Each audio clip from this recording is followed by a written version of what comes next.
जिसका नाम था शमशेर सिंह। शमशेर बड्डा ही आलसी और पेटू था।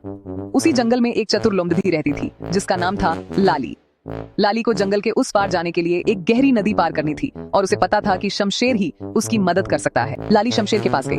शमशेर एक पेड़ डीडीएच के नीचे सो रहा था। उसके मुंह से मक्खियां भिनभिना रही थी। जंगल के राजा, मेरी बात सुनिए। आप तो इस जंगल की शान है। आपके जैसा बलवान कोई नहीं। हम कौन है? इतनी मीठी आवाज किसकी? हाँ, मैं तो हूँ ही बलवान। बोल, क्या काम है? महाराज, मुझे नदी पार करनी है, पर मुझे तैरना नहीं आता। आपका बस एक छोटा सा इशारा चाहिए। नदी? इतना छोटा काम? पहले बता, मुझे क्या मिलेगा? मुझे ना इस जंगल के रोज वाले शिकार से ऊब हो गई है। मुझे एक ऐसा शिकार चाहिए जो मैंने कभी ना खाया हो। मुझे जमुनिया भैंसा चाहिए। महाराज, आप भी मजाक करते हैं। जमुनिया भैंसा, वह तो एक किंवदंती है।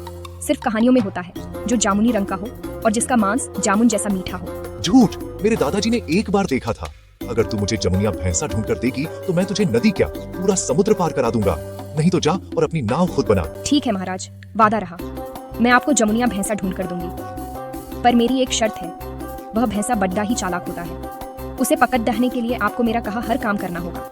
हाँ, जल्दी कर, मुझे भूख लग रही है। महाराज, भैंसा यहाँ से होकर गुजरा था, पर उसने एक बड्डी चाल चली है। उसने एक जादू किया है जिसके कारण हम उसे देख नहीं पाएंगे जब तक आप भी भैंसे के रूप में न बदल जाए। क्या मैं भैंसा बनूं? सिर्फ थोड़ा सा देखिए, ये जादुई ड्रम। आपको इसके अंदर डुबकी लगानी होगी। इससे आपका रंग बदलकर जमुनिया हो जाएगा और आप भैंसे को उसकी चाल से ही हरा देंगे। शमशेर अपने जामुनी भैंसे के लालच में बिना सोचे समझे नीले पेंट के ड्रम में कूदा। जब वह बाहर निकला तो वह नीले और बैंगनी जामुनी रंग के छींटों से सराबोर था। वह बिल्कुल जमुनिया शेर लग रहा था। वाह, अब आप बिल्कुल असली जमुनिया भैंसे के दुश्मन लग रहे हैं। मैं भैंसे का दुश्मन नहीं, उसका शिकारी हूँ। अब कहाँ है वह भैंस? महाराज, जमुनिया भैंसा यही है। ये देखिए, इसका रंग काला है, पर असल में यह दुनिया का सबसे चालाक जमुनिया भैंसा है। पर महाराज, रुकिए। अब जबकि आप खुद जमुनिया हो गए हैं, भैंसा आपको देखकर डरेगा नहीं, बल्कि सोचेगा कि आप उसका दोस्त हैं। आप सीधे उस पर हमला नहीं कर सकते। महाराज, अब मेरी बात सुनिए। आप बस मुझे नदी पार करा दीजिए।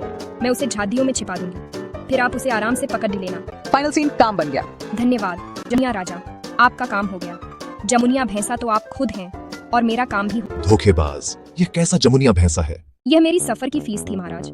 अब आप जाइए और अपनी नई जमुनिया पहचान का मजा लीजिए। हाँ। कहानी का मोरल, लालच में आकर किसी पर भी भरोसा नहीं करना चाहिए, खासकर जब आप जमुनिया भैंसा जैसी अजीबोगरीब चीज के पीछे भाग रहे हों।